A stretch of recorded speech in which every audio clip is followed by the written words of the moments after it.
the waving base at London Airport, and a seething, screaming mass of pre-brass schoolgirls waiting to reach out for the ones they love, the Osmond brothers, a group of good, clean-living, all-American boys. A multi-million-dollar product built on the pocket money of little girls who suddenly started making idols out of little boys, particularly Donny Osmond, who's now 15, and little Jimmy Osmond, who's still only 10. It's the age of the mighty midgets, because the other hit group with the weenie boppers are the Jackson 5, whose stars are Randy, aged 10, and 15-year-old Michael.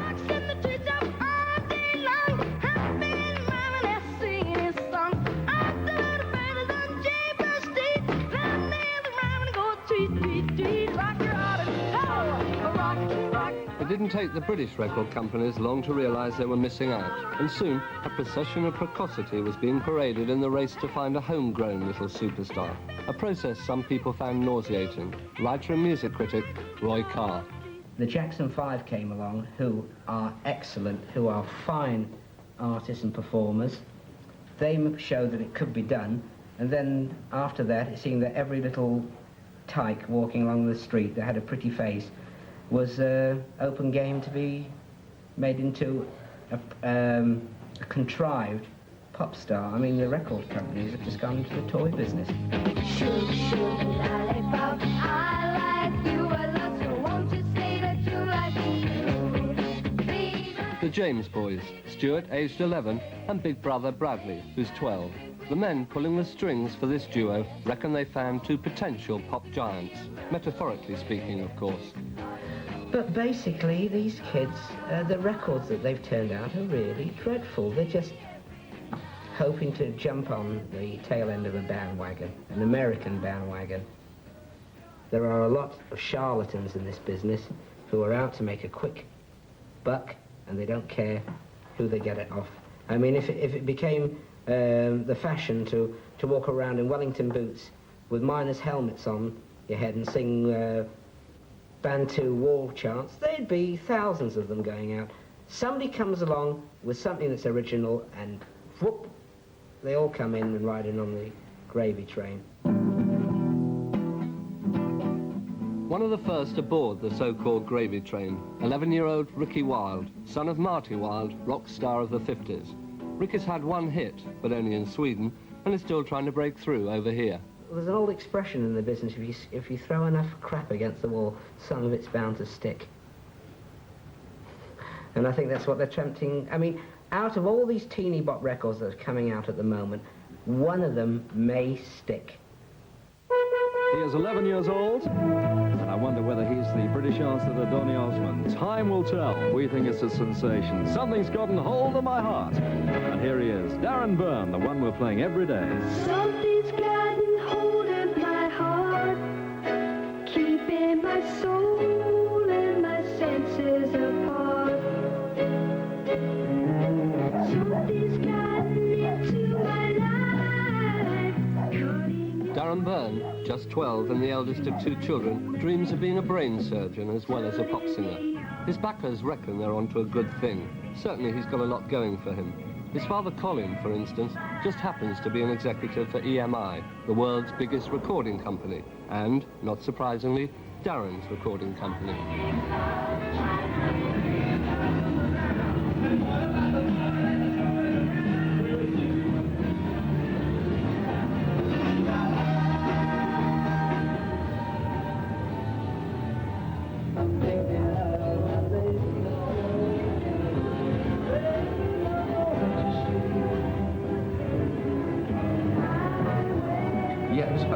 It just finished, okay.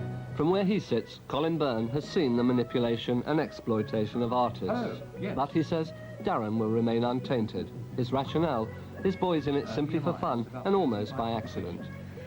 EMI were looking for somebody to attack the teeny bop market, and why not Darren Burn? We have been looking for a long time, of course, and it's a very difficult thing to find a kid with a suitable voice. He was in fact suggested, Jo, my wife, just happened to be at the right place at the right time, and a suggestion was made that we were looking for a young man to sing, and she suggested Darren, and it was taken up from there. Are you prepared for people to say that you're exploiting him? In fact, I am not exploiting him. He wanted to make a record, and I said, well, you do what you want. You want to make a record. And as I said, if he wants to stop making a record, then the decision will be his. But I think it is always a good thing if you have an opportunity like this to do it, because in later years, if you decline the offer, you know, you could forever kick yourself. The transformation from North London schoolboy to Little Star begins. Today, Darren's meeting the press and the big wheels in the business, and proud mum Jo Burn is close at hand to ensure that he's dressed for the part. Are you going to wear the waistcoat? Yeah, I suppose I better. And you're not borrowing mine. Love matters. I can't wear the other one. All right. Well, it's a bit effeminate, isn't it? What was Darren going to do then? These men mean business. EMI's big guns are ready to fire Master Burn at the public. It's an impressive lineup. Marketing Coordinator UK Paul Watts. Marketing Executive Bob Mercer. Record Promoter Eric Hall. Promotion Manager Ronnie Fowler. Marketing Coordinator US and Father Colin Byrne. Publicity Manager Michael Phillips. Press Officer David Sanderson. Publicity Executive Mike Harvey. And Label Managers John Pope and David Croker. And there's more where they came from, all concentrating their efforts on one little boy. All right, look after it. There you are. Not too much. Bit flash. Have you been to a press conference before or a reception like this? No, I don't think I have. No. Are you nervous about it? No. Not at all. No. Should I be?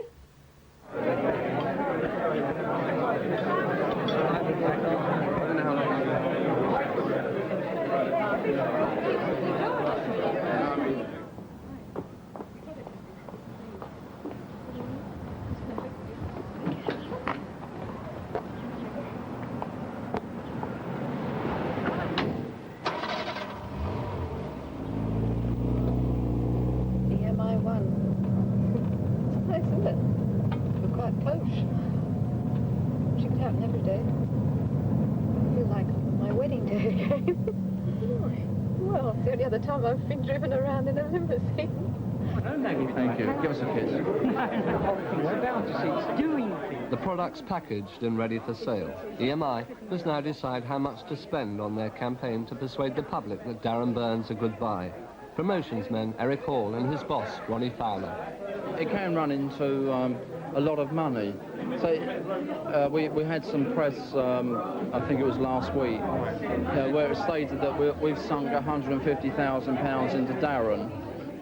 Now, if Darren has any chance of having a hit record, we probably will sink in that sort of money. Yeah, we have facilities to sink that sort of money. Are you going to sink that sort of money in him? It all depends. I mean, if this record takes off, we probably will. We're looking at a long-term basis for Darren. We want to build him. He's a good singer, you say. Well, you know, he has got the talent to sing.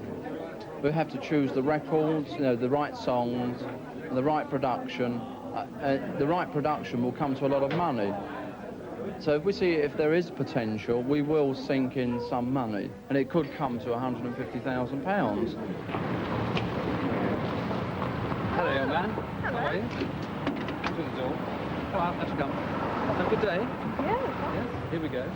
Hello, darling. Most parents would be terrified to subject their child to an ordeal like this. Most children would be terrified to do it. Little Master Burn, however, seems to have everything and everybody under control. You did meet Darren, didn't you? Yes, we met Darren indeed. Hi, Darren. Yes. So you're thinking about a follow-up already? Because it looks... Yes, you have. What are you going to do, or is it a secret? Oh, it's a... We're not telling you. Not telling me. You do a cover job and get it up. Oh, you are all rocket trying. Melody maker. No, I don't. Darren Burn. I haven't actually know anything. Nice to see you. A lot of people are only here for the booze, but along with the hard stuff, they must also stomach the hard sell. You know, the record is great, which we all know. I'm sure that people are going to play the record anyway without the reception tonight, but obviously the reception is going to help to make people more aware of the record. The record's a hit, no problem. Yeah, where's your record on box yet, Darren? No. Oh, I've given the time. I know. Yeah, we missed it last night. And we have one up on Ricky Wilde's song, which I don't want to bring down, but I mean, we have one up because Darren Burn can sing. He can really sing. Yeah. When we first took the record round the BBC, and they played it, you know, to each individual producer, they actually played the record and said, ah, he can sing.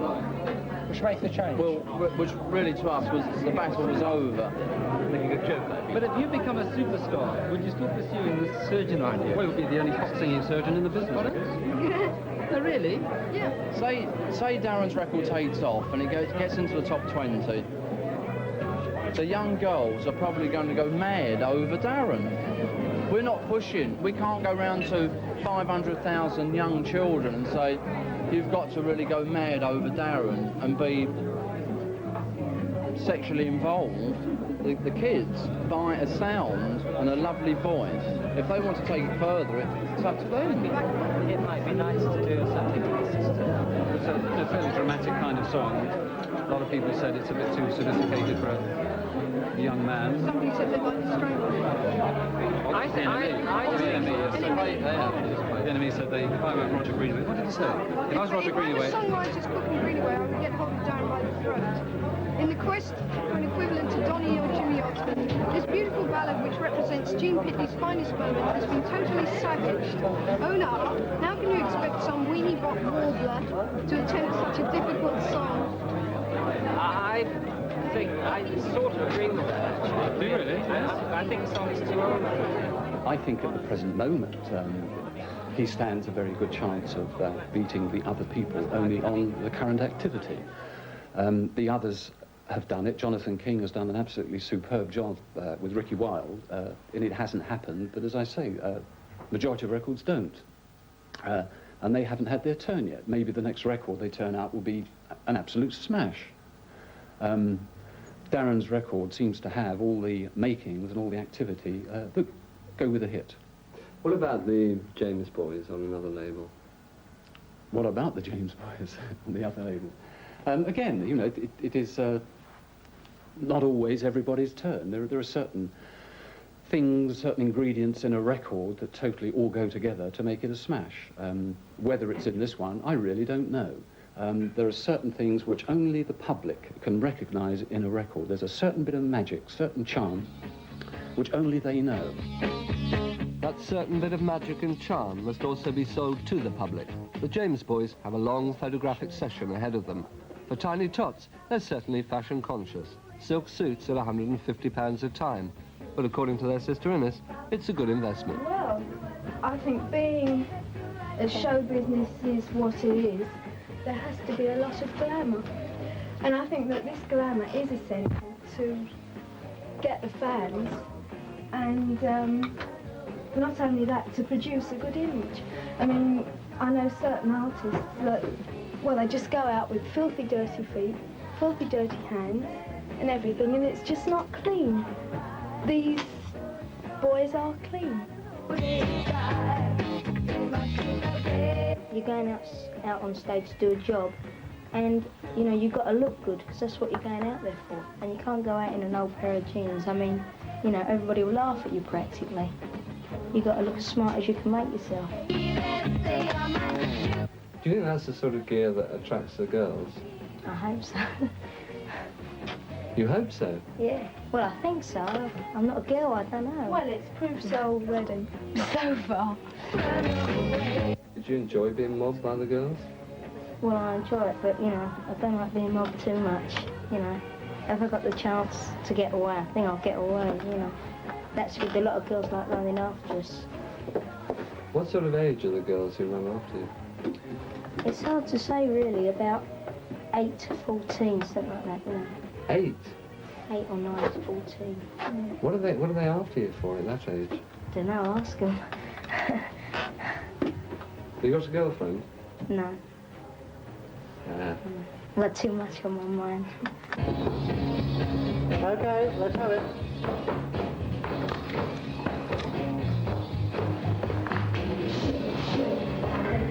Don't you ever stop, keep on doing the things you do. I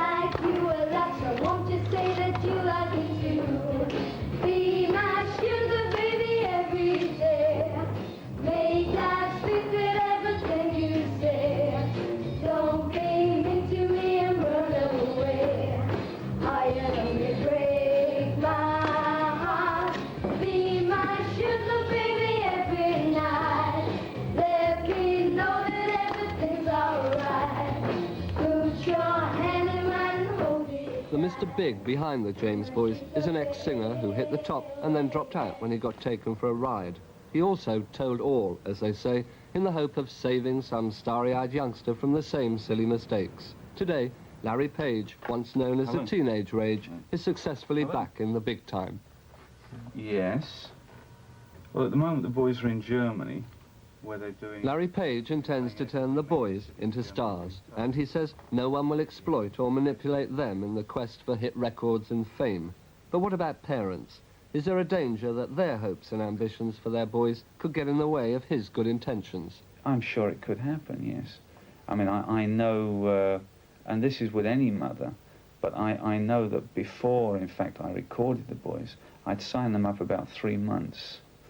And the father was on the phone and saying, well, the boys are getting a bit unhappy because they feel they should be doing something. And I said, yes, and they will when we have the right song. That's the only time we move. We're not going into the studios just to make a record. We're going in to make a hit record.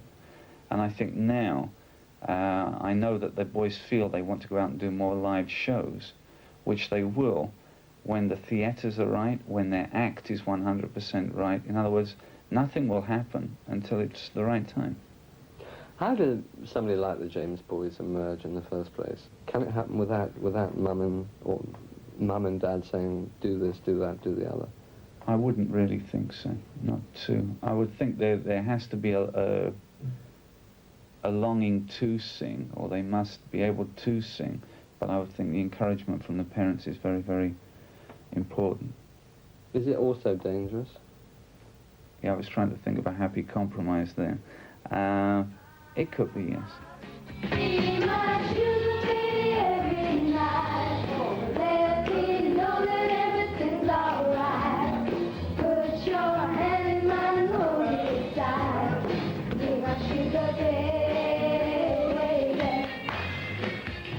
Before they were the James Boys, Stuart and Bradley were the Palmer Boys of Ilford, Essex, the sons of a couple running a second-hand clothes shop.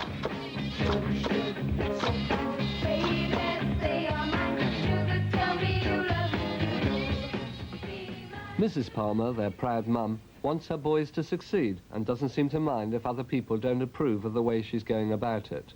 Well, of course, there are always people that think they shouldn't be doing it. But then, if they have children, they must bring their children up how they want to. And that leaves me to bring up my children the way I want to. Not that I'm pushing these children into it. That's the one thing I want to get across. I'm not pushing them into it. They love doing it and they want to do it themselves. But you still have to put up with people saying that you're pushing them into it. We get critics from people who don't know the children. You hear remarks made or see things written about them. They don't know the children, they've never seen the children work. But if they were to see the children work, I think they would change their opinion. And after all, Shirley Temple was a legend. She still is a legend. How much poorer the world would have been had she not been allowed to do as she did. And Judy Garland and all of them started pretty young. Do you think, therefore, in situations like that, there's a danger of people in the business taking over the product, I mean, like your two boys, and exploiting your two boys? Is that a danger that's immediate? People in the business must take over the boys and exploit them, because I can't do it. I've got my own business to run. I help my husband, and I have a home to run as well. And I wouldn't know how to go about it, quite frankly. It's got to be done properly.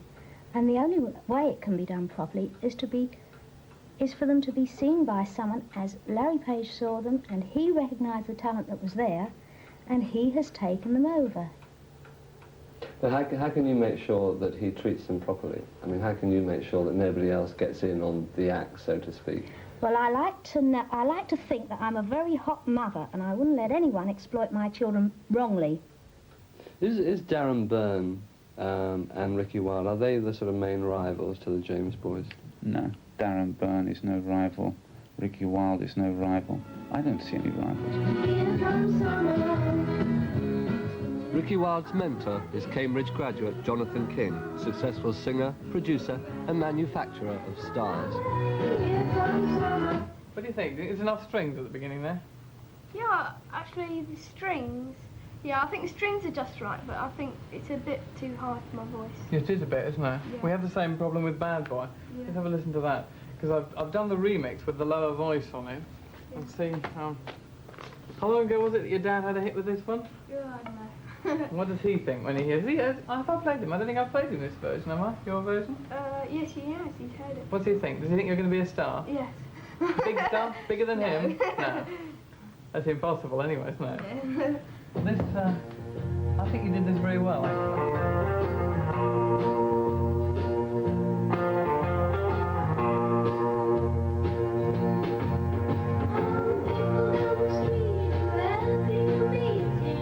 Ricky Wilde is getting the big build-up, and Jonathan King's confident he'll succeed, will become the British weenie-bopper superstar.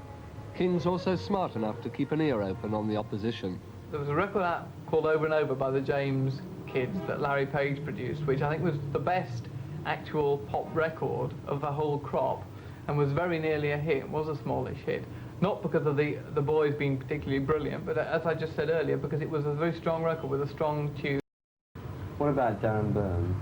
I know nothing about him. I know the record, he sounds as though he can sing nicely on the record. I think the arrangement is dreary, and it's been too recently a hit song, I think, to happen again, personally, but I may be wrong there. Again, Darren Burn was launched again in a welter of publicity, saying vast £1 million sums spent on this, that, promotion and so on. To me, this is the wrong way to do it. If you've got a star, don't spend hundreds of millions of pounds trying to launch them in the first place. Let them emerge naturally. Let them come through if they've got star quality, because there's nothing worse than trying to hype someone in being a star, because you can't. If somebody will be a star, they will be a star. If they've got that quality, the only way to make them into a star is to nurture that quality slowly but surely.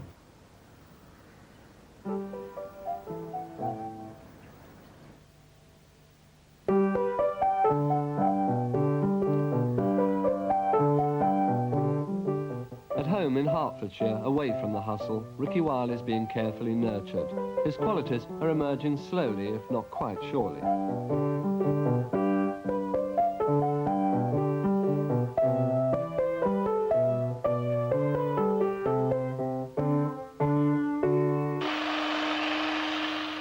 Marty Wilde knows the pop world can be a cutthroat business. He's seen what it's done to some of his contemporaries who couldn't stand the pressures and the disappointments. Despite this, he wants his son in the business. He and his wife Joyce are confident that young Ricky has the capacity to cope and the talent to succeed. I think he's got a pretty good voice. I think he's one of his assets. I think he's a groovy looking kid. He's what I call a now. He's of the now generation. But best of all, he has a fantastic sense of humour, which is coming through more and more as he gets older. I wouldn't be at all surprised. I mean, if he didn't do more maybe comedy on the comedy side as he gets older. But he's quite talented, aren't you, really? I suppose so. What do you think of the other weenie bopper singers, like the James Boys, for instance? No, but I don't. I've heard them a couple of times. But what I've heard of them, I think, yeah, they're okay, you know. As long as the girls like them, you know. It's good for them. It's the kids that dictate. Yeah. It's the kids will make or break a person. And what about Darren Burn? Well, the first time I ever heard him was today, when I went up to London with Dad. That's right. Wasn't it? Yeah. And that was something got on hold of my head. You like his record, though? Yeah, I thought it was quite good, yeah. Very good. Do you think he could be a big rival for you? Yeah, definitely. Why's that? Well, I think his voice is rather alike mine, in a way, kind of. And I think he's got a fantastic voice. The quality of Darren Burn's voice might be debatable, but there's no question about the quality of his backing. It's provided by some of the best session men money can buy.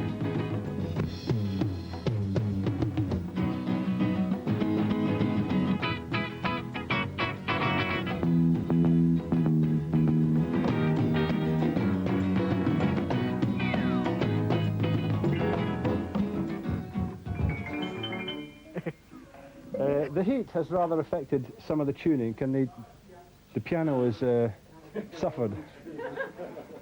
Yeah, okay. Yeah, right. Can you check the tuning, please, fellas? Yeah. At the age of 2, Darren Burn was already a child model, introduced to the business by his mother. She admits she encouraged, but denies that she pushed. There's a subtle difference. A pushy mum, I think, is probably a mum who does it for her own satisfaction and pushes her child to do something that perhaps the child isn't enjoying doing or isn't capable of doing. I mean, once Darren was old enough, I imagine at 2.5, he wasn't really old enough to know what he was doing. But it was apparent that he enjoyed it. And if he hadn't enjoyed it, and if it had altered him very much, then I would have stopped, because then I would have considered I was pushing him to do something he wasn't enjoying. But he did enjoy it. Is there anything about the future that frightens you? I'd hate him to be plunged suddenly from childhood into adulthood without sort of... I'd hate his private life to be totally taken over, so that he, in fact, wouldn't have any private life. I mean, it'd be dreadful if he couldn't just nip over the fence at the end of the garden and go and play in the park with his mates like he's always done.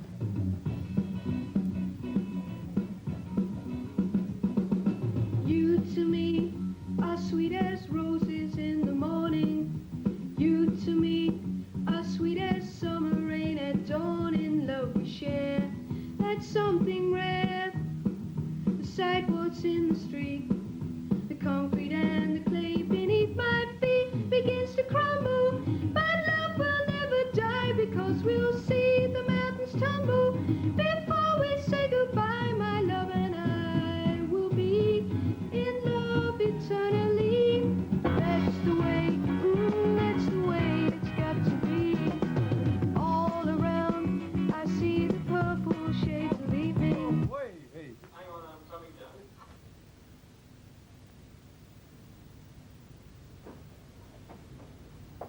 You could do something better than just feeding him. Yeah, I thought of that. Seems a bit... And you can't alter the track now, can you? I will be in love eternally, and then my feet, and then my. And then my feet begins to crumble. And then my feet.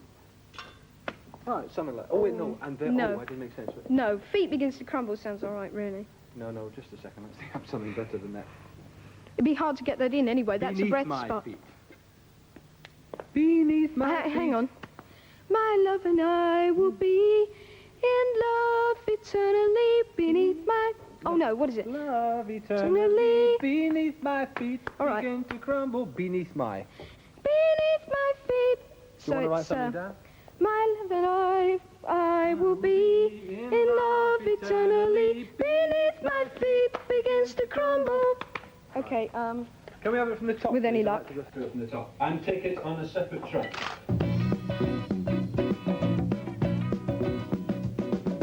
You to me are sweet as roses in the morning. It's wonderful what they can do with a voice. At a recording session, the men who push and pull the buttons seem to have the power to remove blemishes and provide any of those qualities nature failed to supply.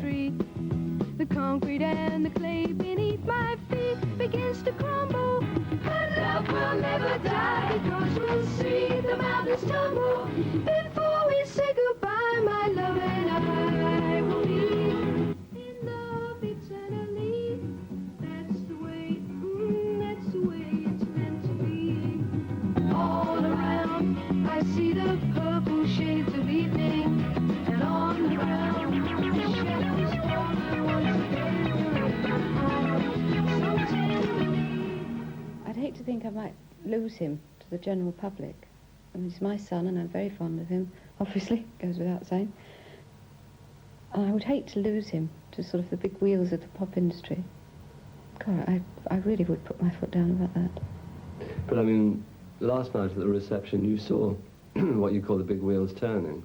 Yes, I did. I mean, that was quite an the eye-opener. buttons were out, the promotion, the publicity, I've the seen press. it done for people before. It seems strange to see it being done for my son. It was quite a shock. Walk in and be confronted with a great big picture of my son introducing Darren Burn. Blah, blah.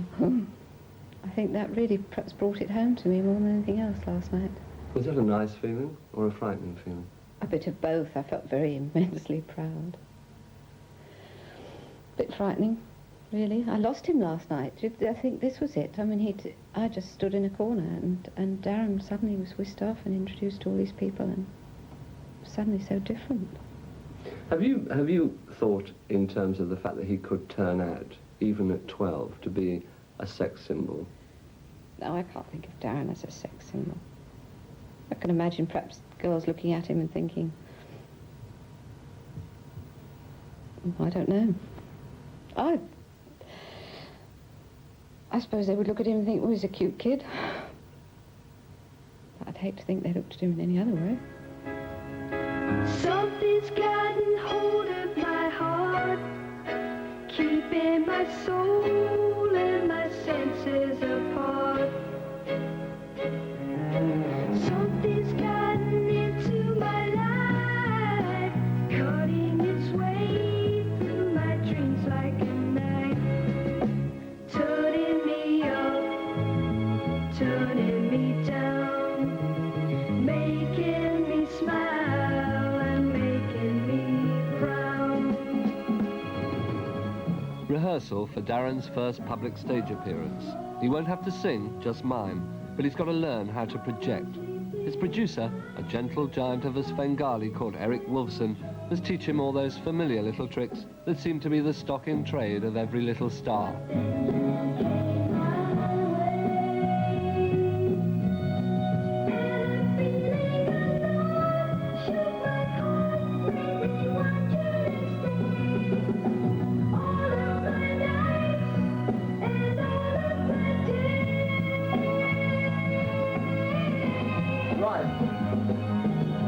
Okay. Now you're doing a lot of things naturally well. Your stance is not bad at all. You must try and keep your weight reasonably evenly distributed, so that you can move in either direction without having to shuffle your weight onto the other foot. If anything, you should try and keep smiling at all costs. This is the other thing that tends to look good on stage. Keep smiling. Even though the song may be a melancholy song, keep smiling. Right, so when we get to the really expressive bits, let's try it this time, opening the hand out a bit. Yeah. Fine. Raising. Put it back to the beginning. Right, from the top again.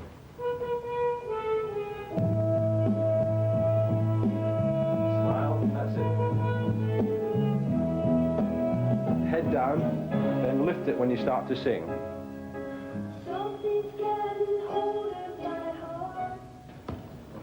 Darren. EMI's publicity machine is working well, and the teeny-bopper magazine Music Star is about to give Darren Burn their own special treatment. What can we do that's interesting on Darren Burn? He sounds quite an interesting kid anyway, because I mean, there's all this business about him wanting to be a brain surgeon. Yes. Brain surgeon. Why don't we take pictures of him actually sort of dressed up as a doctor? The singing brain surgeon. Why not? We could sort of illustrate it all the way through. Darren the neurologist. Darren the neurologist. Why not? What I want to be by Darren Burn. Okay. Despite their little joke, the Music Star staff are tipping Darren Burn for stardom. Editor, Drew Smith. Well, he's got a voice, he's got a pretty face, he's got the right ingredients at the right time when he's coming through.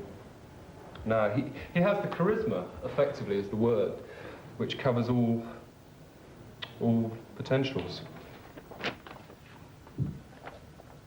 Dear Darren, I have been fed up with record companies trying to find an English answer to David Cassidy or the Osmonds, but then I came across your picture in the newspaper and you look different, even a bit like Donny.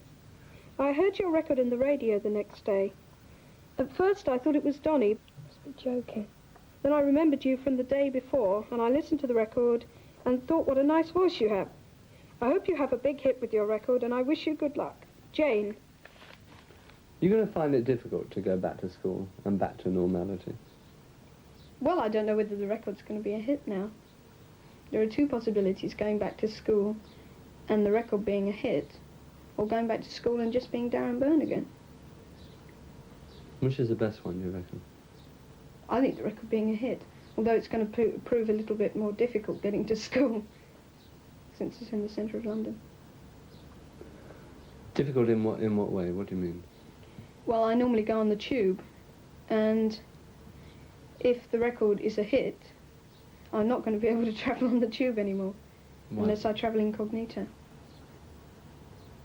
You mean you get mobbed on the tube? Yeah, to put it briefly. Or maybe you afford a big car by then. With any luck. What about relationships with people at school? Is that going to be difficult? Will that be difficult if you become a big hit? No. I hope it won't be difficult. I hope it won't change my school life at all. What about teachers? Well, all the teachers know, but I doubt if they'll mention it. They never mention anything. I think teachers are pretty sensible about things like that. It's far better not to mention it. Do you want to ideally go on making lots of hit records and becoming a big star? Is that what you like? Yes, but I wouldn't want to be a monster star. I think there is a point where you have to put the brakes on. Can you explain that? Well, just slow down a bit. I'm not sure how you go about that, but... Wouldn't you really want to be a monster star, as you put it? I suppose I would, yes. But if you think about it sensibly, then it's not such a good thing. But secretly? Yes, I think so. Do you think your parents know that? Know what? That you want to be, that secretly you would like to be a big star? Because, I mean, Oh, yes. Do they? Oh, yes. Well, so does anybody, really. Anybody who makes a record wants to be a big star. But they would still ideally like to think that you would not go away from home and that you would be exactly the same, and yet if you become a big star, it's not possible to be exactly the same, is it? No, that's why I mentioned the teachers not mentioning it, because I love the excitement and I love all that, but I would like to carry on in some of my time as just being Darren Burn again.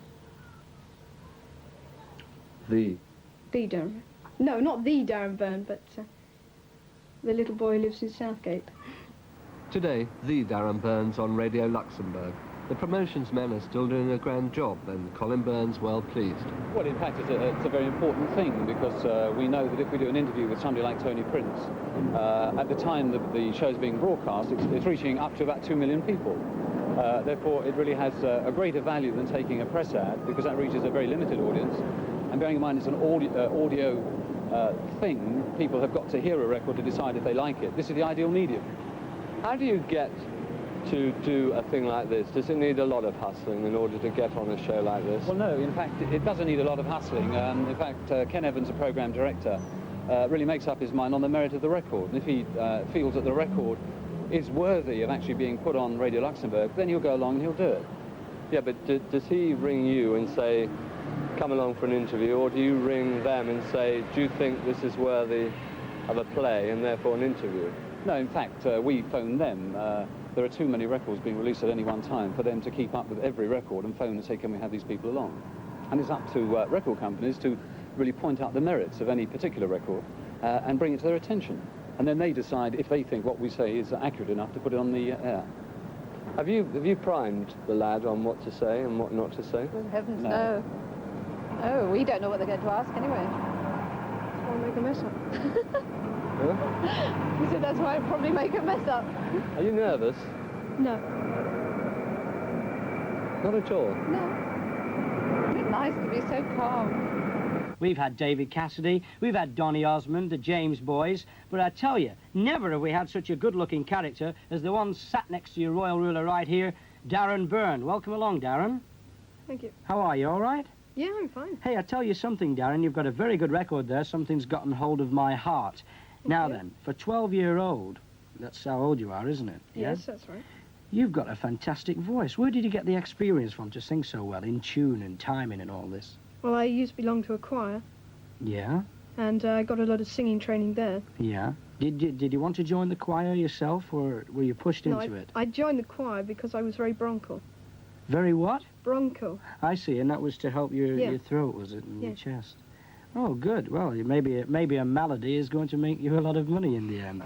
Well, I'll say something, Darren. The record's been released at a very, very good time for you, hasn't it? I mean, your summer holidays are here now, and you've got... How long a holiday have you got now? 8 weeks. 8 weeks. Now, that gives you a lot of time to go out promoting the record, which is very necessary if a record's going to be a hit, isn't it? How are you going to promote it? We haven't got many things lined up yet, but on Saturday I'm appearing at the Sundown Edmonton. Oh, yeah? Before a live audience? Yes. And what exactly are you going to be doing there? Singing the record. The Sundowner is the Saturday morning mecca for North London's weenie boppers. Long before the audience arrives, the guest star is already at work on his act, guided, of course, by Eric. 1, 2, 3, 4, 1, 2. Ba ba bum bum bum bum. Look at the front. Ba ba bum. 3, 4. Stop. Right. 3, 4. Right. When you come back, again, try and step in front of it. Now, after the first phrase, you've got to get to about this point here, and then we're going to walk over this way, gradually working your way down towards the middle front of the stage, which is somewhere in front of the desk. Always looking out and always smiling. Remember, sometimes at one particular person. What do you think of Darren Burn? He's very nice. Is he? What do you know about him? Nothing. He's a sexy kid. Scarlett for me, Scarlett for you. Microphone right there. Drop the microphone. You don't. Wait a minute. Don't drop your head for a minute. What, like this? Scarlett for you. That. So the mic right down before you drop your head. Scarlett for you. You could drop it. Really drop it down. What do you think? What do you think of? What do you think of Darren Burn? He's a creep. I don't know.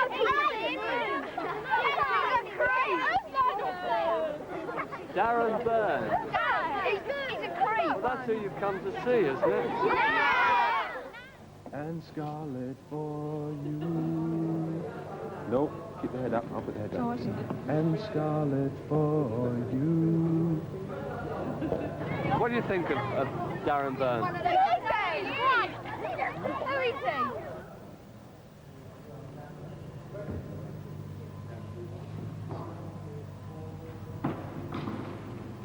I like Dave Bowen. Dave Bowen. Mark Bowen. What about Darren Burn?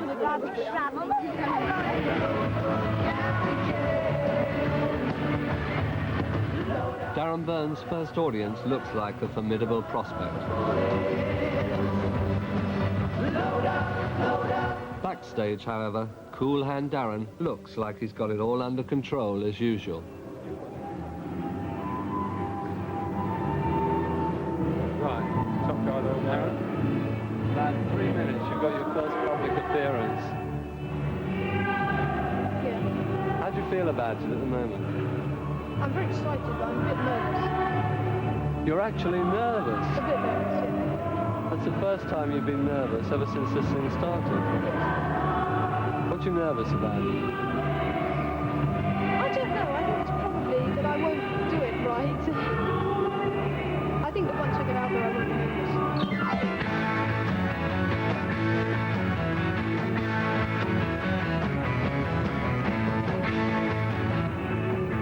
Are you scared of all those girls out there? Do they worry you at all? Not really, no. What happens if they leap on the stage? I run.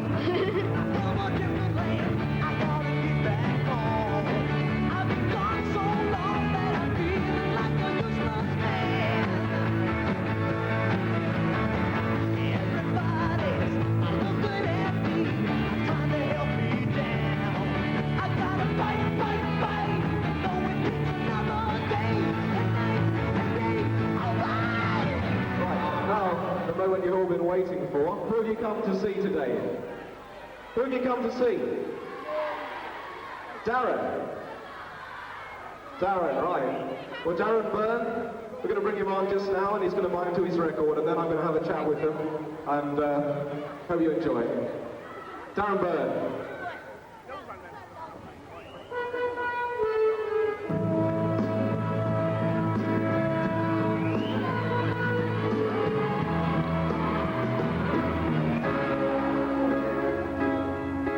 Something's got hold of my heart, keeping my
But they're not really selling music, they're just selling things like beans. It's just a commodity. I mean, you take an 11-year-old kid, right? You shove him in a studio. That kid doesn't know what the hell's happened to him. Now what happens, that kid makes a record. It gets played on the radio, it gets bags of promotion, it doesn't sell, the contract is dropped. So that kid has got to live with that for the rest of his life. So he's either a has-been before he's been anything, or if he makes a record and it doesn't do anything after that, he's a has-been.